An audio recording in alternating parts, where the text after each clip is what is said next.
Oh, look at you. I'm jealous. I want to be drinking beer. Welcome back, everybody. Welcome back to Phil's Recap and Review. This is Daredevil, Season 3, Episode 6. I'm not sure what this episode is called, but it's called Fucking Awesome. It's called Fucking Awesome.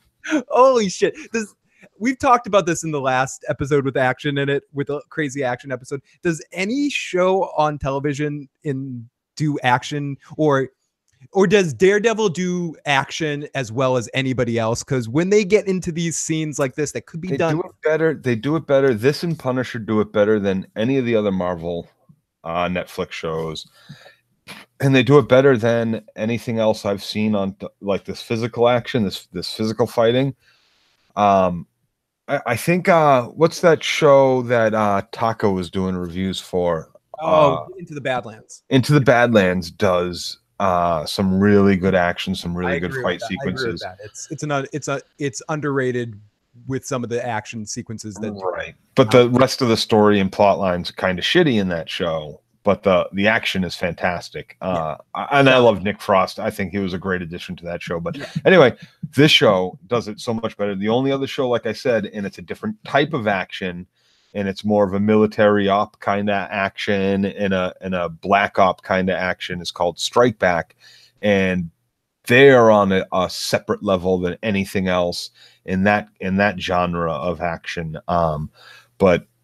But as far as the combat and the physical combat goes in this, and the martial arts goes in this, and the fighting, the choreography, it's excellent. One of the things I really wanted to point out, there's a lot of stuff I really liked about this episode, but when it came down to it, and we got our action sequence, right, and we got Daredevil versus, Daredevil. Daredevil, yeah, it was I guess. Spoiler that you knew. A little bit. Well, no, you wanted to know about the suit. Okay. Right. So I didn't realize quite this much, but I knew something else. But will Daredevil put on the suit? Right. Very, very interesting touch that I didn't see coming. I didn't catch this one coming. I thought it was really awesome and incredible to see him in the suit, and I love how Wilson Fisk. I mean, we could just do this whole thing again and make every single second about us saying how awesome Vincent D'Onofrio is. D'Onofrio, VD. But I love the manipulation tactics he has. Love me some VD, baby. It's Dexter. Dex gets home and he's sitting there feeling shitty about himself, getting ready to kill himself, and then the phone rings, ring, and it's the Kingpin already monologuing. When I was a boy, I found it down. I wonder if the Kingpin got a video in that room. He has to. He's watching him. When the Kingpin takes interest in somebody, he takes deep interest in them. And I love how we saw the Kingpin. There was this moment in this episode, and things like this is what makes a show, or makes the texture of a show next level great. The Kingpin shows up, who has his theme music that we always know, going through the motion, the classical music. And right at the beginning of this episode, they did this music cue where they had the music cut out and go this like trippy out version of it, as he's looking around and how he realizes he's totally controlling the FBI, but that I have total control of this situation. I am so good. I am such an excellent manipulator. And the way he focused the FBI agents against Matt Murdock and how they closed in on him, that connects to last episode too. These two episodes are one episode. They really are. This seems to be a theme this season. Well, and I also got to know that there's a leak in the FBI, because how else did Fisk know that Bullseye should be going to the paper? Yeah, good point, Joe. And as Broke said in the live chat, Bullseye made Matt his bitch. That woman boss. It seemed like Matt did have the advantage in the hand-to-hand combat. When Matt got in close, he was able to. And that's what I was getting at. That's what I was getting at. When it came down to it, as soon as I knew that it was going down, as soon as Murdock grabbed that baton going at Froggy's face, right? I said to Katie, I said, if this comes down to it, Murdock better be beating his ass one hand to hand. And he was. It was 10 blows to 1 blow getting landed, right? Now, not like this guy can't handle himself, veteran FBI agent, all this other shit, right? You saw how he handled all the other FBI agents in a hand-to-hand combat. He's a qualified. Right. If he wasn't that, Matt would kill him. You wouldn't even be able to block any shots. Correct. Now, But as soon as there was distance, 10 feet, right? 10 feet, dude started throwing shit. And that was it. That was where he shined. He got in all his blows. He put holes in Matt. He put some bruising on Matt. But ultimately, when it came down to it, Matt's a fucking ninja. This dude's not a ninja. This dude is has a marksman and has a boxing pedigree as well. Correct. Like so I really liked how they made that distinction, and that wasn't lost on these fucking showrunners. Nope. That was very important to me. And when it came down to it, they fucking nailed it. And it was very well done, very well choreographed to show both of their skills and how well it is. They fantastic. Daredevil has proven to be a fantastic series so far. And this season, especially, I mean, not that the first season or the second season was great, but the way they're leading things up, and I'm talking a little quieter right now because Stephanie doesn't see the episodes yet, but ultimately it gets crazy, that lead up and the parallels of that. And the way that these episodes are leading into making you wait for the action. It reminds me of a song where you're just waiting for Joe to come. Waiting for Joe to come. You're waiting for the guitar solo to kick in. You know it's coming eventually in the song, and you know how good it is because you got Jimi frickin' Hendrix, Page, Beck, Gilmore playing lead guitar, and you know when it kicks in, it's going to be insane. And those moments where they creep into it, this episode, you knew it was coming. You could just smell it through the entire episode that you knew there was a moment coming, and they hinted at it a little bit with the scene with Karen, but then just leading into that and watching the way that they've dragged that line. This is one of those episodes that what we were talking about in the last recap. This episode made last episode better. Everything that we saw in the episode with Poindexter growing and learning his lot and looking around and building up, all of that makes the payoff of this at the end of this episode better. And that's what's great about this show. These one-off episodes that are making us care about or informing us more about certain characters get these payoffs in these huge action sequences. That's the sex. It's all the foreplay with this, getting to know the characters and stuff, which is excellently done and better in this show than a lot of television. And then we get these huge, crazy action moments that go over the top and are incredibly stylized. This fight was nothing like the fight we saw earlier in the season. It was a completely different kind of fight. And it was like something we've never really seen in this context before either. It's not like Matt fighting Elektra. This is different. Matt. And it was filmed differently too. Like the fight in the previous two episodes ago, Code 33. You pointed this out and I rewatched it.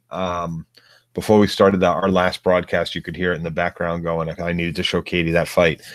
You pointed that out, that it was one continuous shot, and I didn't notice it. And on rewatch, it is, and it's brilliantly done. This is not. This is a different fight, different features, and that was to show us. That was also for you to remember that this guy is a fucking ninja. This guy's a badass. Yeah, he took blows. He got his ass kicked as much as he kicked ass. But remember, he fought 5 fucking people, right? And 2 fully loaded fucking guards and 4 prisoners, right? So he took the clubs. They were beating him with fucking clubs. Right. So, that shows us exactly what this guy's capable of hand to hand. Now, so when we get this next fight, this episode, yeah, if this guy even put up, like, I'm a little disappointed this guy was able to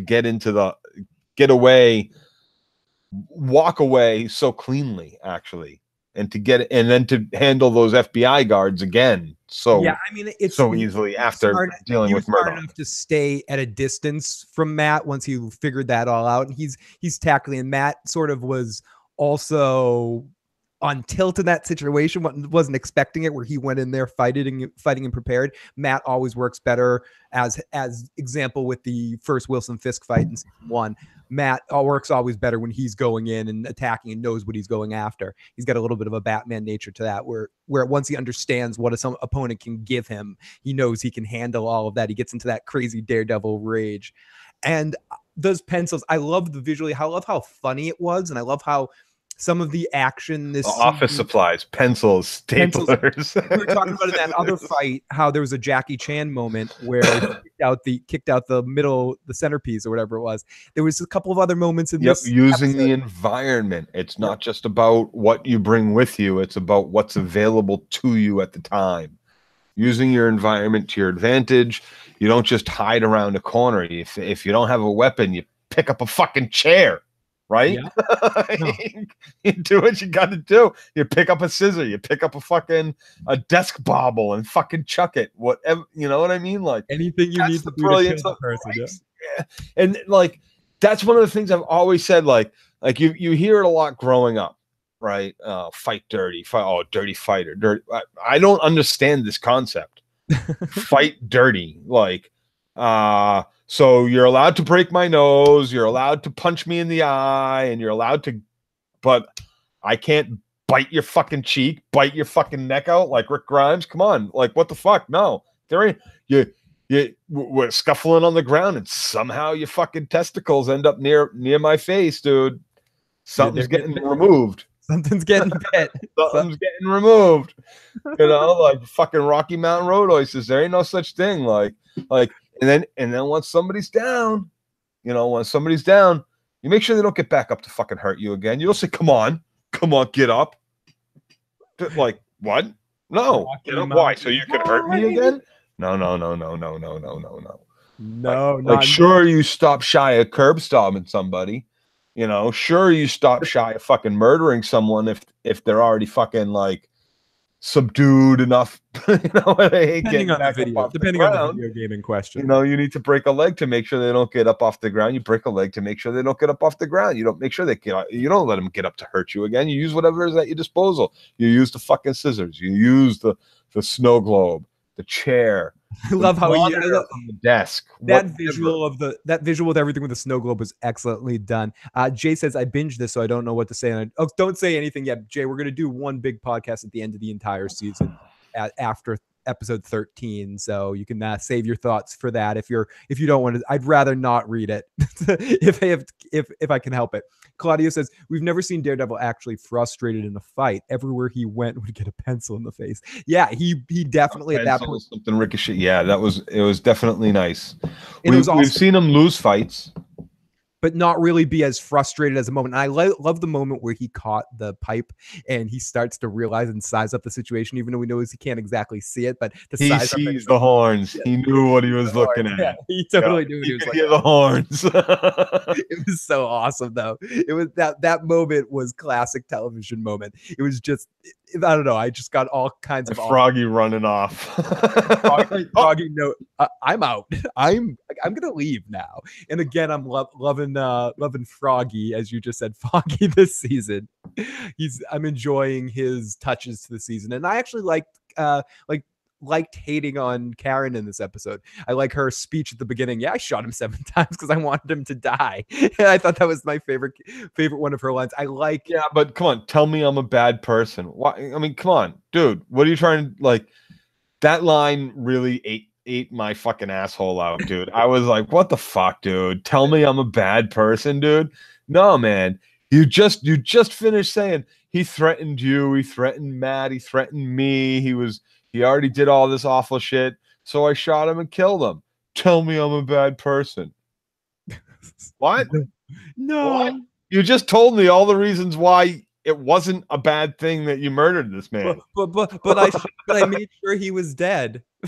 Okay. Yeah, exactly. Like, okay, great. That's what you're supposed to do when you try to kill someone. So you won the day. Like, here's the thing. You're going to kill someone. You're going to get, what, 25 years to life? You're going to attempt to kill someone. You're going to get probably, what 12 to life? Like, Either way, better chance of parole. I mean, come on. Like, at least if they're dead, it's your story against a dead man's story. Like, Joe dropping knowledge today. So let's get back to the live chat a little bit here and get through here. Not sure if this was this episode or last, but Karen and Foggy both knew how to talk to that FBI agent, and that FBI agent I'm still not the biggest fan of him, but I like that he's here because he's a good foil to set other things in motion. He's being used well as he is. I can't wait for his revelation that his boss that just gave him that, like, oh, your FICO didn't interrupt your raise. Once we find out she's a dirty little birdie, you know, and he's gonna get her job. I think he's a good guy. I don't think he.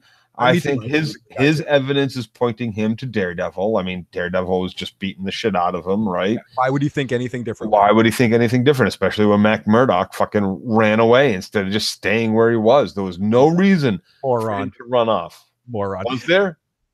Because he needs to figure out who Daredevil is before he turns himself in. If he had stayed where he was, right? Then there's like, oh, Daredevil just ran down the stairs, and then I went into the floor that I was on, and Murdock was there with scissors in his shoulder. So Daredevil's not Murdock. That's him. That's him. That's it. That's that guy right there. Like, problems solved right there as far as like identity. This guy's been working with Fisk. He's one of the both of them. them both in the Iron Maiden. Excellent. Right, there was no reason for him to run away. He had witnesses there. Yeah, his lawyer and his friend, but like, and I guess pretty much everybody else was dead. Did Editor die? Did Editor get killed, or did he just take a belly wound and he's unconscious? I think he just took a belly wound, but Foggy's okay, but we never find out about him. Was he still on the ground when the FBI agent came in and she all looked over at dead dude with the brains on the wall? I got to admit, I didn't. I don't remember. We'll have to. They just glazed over. They didn't answer the question about him. They didn't give us is he alive or dead? Which leads me to believe that he's fine. Right, especially with the line that he gives her right before, thank you for pushing me to be brave enough to do whatever the fuck he said. I kind of spaced out at that moment. So yeah, these shows tend to not gloss over deaths, and if someone dies, they actually make sure you see them doing it. Let's go back. We go, I don't get why Fisk was so sad about killing his number 1. The love came out of the writer's eyes. Fighting dirty is just fighting, says Claudio. Fighting exactly right, exactly, Claudio. Like there's no right. I don't get the concept. There's no fighting dirty. Come on now. Broke says, Joe, fighting dirty is ripping people's balls off. Hey, no, Joe. It's not. It's not. I'm sorry. Like if that gets you to stop trying to hurt me, that's what it takes. That's what it takes. He was just laughing at you saying that. Bro, Karen's greatest lines in this season is "You owe me rent." Good callback to Rent Management, Spider-Man 2 and 3. Karen is still a character I want to die, says Jay. Fingers crossed Bullseye kills Karen since Elektra is dead. Technically, Karen can't claim self-defense. No editor is alive, says Claudio. Karen's boss got hit by something in the chest, but we don't know if he died, ... meaning someone saw episodes later and they're telling me he's like, that's fine. We don't care. You can spoil that. We're no, editor's dead. Oh, we're perfect. We're perfectly fine. Editor's alive. Oh, thank God! Big plot twist. Wait, really, it doesn't matter either way. But it's going to affect Karen, Joe. Oh, fuck Karen! What, we gonna see her cry again in another episode? Has she been in an episode where they haven't like gooped on the fucking red fucking makeup around her eyes? Like it's tough. Karen reminds me of a cat. My witness is dead. For anyone who watched it this week, Karen reminds me of the villain of the week this week on Flash last night. That's really God. How do you watch that show? That bastardization of a great comic, the best comic hero. Joe, it makes this better. Anyways, so let's go down a quick founder of the Justice League. Let's go down a quick recap of this and then call this one a stream. Daredevil season 3 episode 6 picks up while Foggy tells Karen that killing Wesley was justified in self-defense. Karen feels guilty for putting 7 bullets in Wesley just to make sure he was really dead. In order to take the heat off the two, they concoct a plan in which Matt reaches out to Karen for help. Karen will agree to I mean, we basically talked about all this episode. Yeah, we talked about all that shit. There's not much else to talk about this specific episode other than what we said. Is there? I mean, okay, let's predict. There was one thing at the beginning of the episode when Fisk gets all the shit put in the apartment and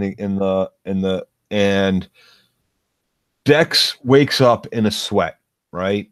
Yeah, he's obsessed with this woman, and when he wakes up and he's having that bad dream, those bad dreams, and he gets up for that quick moment, he lays back down and shit. But he is the nice touch. He didn't look too wet when he got up, but when he laid back down, he was glistening and sweaty. But the mattress was wet, and that's a detail most shows miss when they have these like fever dream shit. They never fucking wet up the mattress. Hell, not mean to disgust you guys, but I don't even have to have a fever dream. Every time I wake up, my mattress is wet. Right. Like, and when you wake up in a sweat like that, like there's fucking shit. You're not dry. Like that shit's all over you. Like it's cold. You can see the droplets. Like, but I thought that was a nice touch with the bed. And D'Onofrio, there was a quick clip where he's watching video and D'Onofrio is flashed all over the suite, looking at art or standing on the stairs, and just I thought that was so well done. Like I also love the color. I love how they chose to put the Kingpin in that white suit. Oh, that's no. No, that's was the moment he became right. This was the comic. But yeah, he's becoming a lot more comic Kingpin this season. Yes, he feels more like that character still, because there's different interpretations of him but he feels more like the Spider-Man cartoon Kingpin to me in this season. And that's not saying there's anything taken away from the depth of his character. It's just he's embracing that a little bit more, and I'm loving. And what you're touching on, Joe, is those subtle little touches that are in each one of these episodes. And I think that's what this series excels on, that minus Punisher, because there's only been one season, that the other series don't. And it's just so layered. It's what puts this show in the discussion of those handful of shows I would say were some of the better on television now. And after watching, okay, so now this is I'm only 2.5 seasons deep, right, in the Daredevil, and I gotta say that season 2, compared to season 1 and compared to what we're watching now, minus that Punisher bit, is trash. Right. I mean, that Punisher half is beautiful, but like, and the Defender shit. This is making you more and more focused on what is shit in this Marvel universe and what is not. And what is not correct. Like when you finish watching these Daredevil seasons, the Jessica Jones seasons, you realize that these two shows and the Punisher season and a half, right? I would say beyond Jessica Jones season 1. I think Jessica Jones season 2 was it's arguable. I think when you go Punisher season 1, Jessica Jones season 1, and this season, and this in season 1 of Daredevil, plus the half a season with the Punisher, is a quality above right. And it really, Luke Cage to me almost felt like a CW show, right? Iron Fist was definitely a fucking CW show. Don't insult it belonged. Don't insult the CW shows. Arrow, Flash, and fucking Supergirl. Don't like it was horrible. Oliver Queen would have been much better in the part of the Iron Fist. So and I know there's a lot of Green Arrow. That show's been long running right now. Flash, now what? That season 4 or 5 or something like that. Like these shows they do well. I don't know. Did Supergirl get canceled? Probably. No, Supergirl got still going strong on another network, and CW picked it up. Right. Okay. So now that's a CW show too. Like, but to me, these shows are awful. They have zero continuity, like nothing makes sense. Like when you see shit, you're like, what the fuck? You're speaking my language now, Joe. Well, let's not get too far down like here's the thing. Let me just say this. Like when I watch those 3 shows that I just mentioned, right? I won't say the names again. And then I watch something like Charmed, which came out 10, 15 years beforehand. There's a new Charmed too. There's a new Charmed, right? Or Buffy or Angel even. And I'm like, yes, okay, it's different, but it's still superpower shit, right? They fucking are so much better than those. Okay, fair. I think after this season's done, a good experiment will be to do some live watches of some Flash and Arrow stuff. I think that'll be fun to put you through. Anyways, anything more on this episode? I mean, we could talk all about in and out about this particular episode. There was a lot to it. It was multi-layered through a lot of different avenues, but let's kind of project forward, moving forward. Where do you think? Oh, I was joking, like I'm not projecting, but where do we see this? What's happening in the next episode? Does Matt? I don't know. It's gonna be interesting moving forward to see what the end game plan of all these characters are right now. I think, will the season end with the Kingpin back in jail? Will Matt end the Kingpin? How soon will Bullseye be in that Daredevil costume? All these questions and more next week on the Daredevil podcast. Joe's showing all of his Flash collection. See, tell us where the CW touched you, Joe. Show us on the Flash doll where the CW touched you. Since I was a baby, I've been collecting this shit. I love my Flash. I'll fuck with my Flash, CW. Jesus, you got so much source material, and that's the shit you give us. That's the shit. That's the shit. Come on now. Oh. Rogue says I should add the CW rant to the title of this video. Angel. I even got. Oh, there's another book over there too. Twice as thick as this. So much goodness. Oh my goodness. Wait, these fuckers look familiar to you? Who's that? Poorly done. Is that the reverse? Poorly fucking done on that show. Fucking shit. Oh my goodness. Who's this? What's this? That character right there? Your prisoners guy? Oh, fucking horrible representation. Oh yeah. Horrible representation. Snart. There he is, Michael Schofield. Oh my God! Come on. Oh my goodness. Okay, Joe. Think about good happy thoughts. Think about Daredevil. Happy thoughts. I can't wait to make you watch Flash with me. It's gonna be hilarious. Stay tuned for more of that. Pull out my Flash book. Oh. Fucking, I'm such a fucking nerd geek. No. If we're not talking about my particular nerd geek thing. Oh, everyone, and Joe's heart melted that day talking about Flash. Oh, I love Flash. Anything else you want to say about this episode before we call this? The only thing I really got to say about this episode before we call this is that when are we doing the next two? Friday. That's in what, 2 days? Yep. Sounds good. Perfect. Theoretically, Friday afternoon. Sounds perfect. Oh, you know what I get to go do on Saturday evening, Phil? What's that? I'm going to the Cabot Theater. I'm going to watch The Princess Bride and have a Q&A with Carrie Yules when it's over. If they allow, make sure you catch some video for us so we can do a... what do you mean if they fucking allow? Make sure you catch some video for us. We would be going that, but I'm going to a concert that night. But guess what? You will talk to Joe and I again, possibly on Friday, to do 2 more Daredevil episodes. Oh yeah, that too. We will do our best to get on Friday, but if not, we'll be back next week to finish it the same kind of way we did next week. This week, Sunday. But no, I was gonna say, but Sunday evening you'll get to see Joe Dirty Locks and I talking about the final episode of the Rick Grimes era of The Walking Dead. I don't know. I might watch Daredevil instead. Pats. Ooh, tough. Nope. You're